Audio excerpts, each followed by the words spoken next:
So we're in Clovis, California. We came out to take a look at a tub valve out here. The homeowners have water coming out through a can light down below, and so we came out to take a look. And first thing we do is we make sure that nothing's leaking here. So we take the cover plate off, take a look. Everything looks dry in here.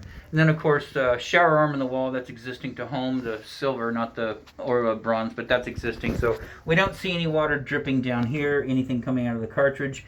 But when we get this tub spout removed, we note on the inside that there's a screw that's broken loose. I'm sorry. There's movement back and forth, and I don't have a light. Give me a light, please.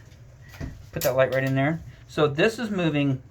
This is a brass 90, a drop ear 90 right here, and it comes from this valve. So in here you can see it's copper tied in. No movement there, so that's good. But down here, this is moving back and forth. See how far that's moving?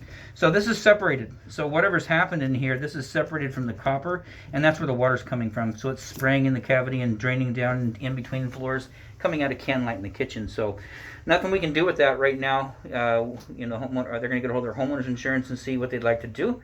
And we just wanted to document it to let you know what we did out here today. Or outside of that, this inspection is done.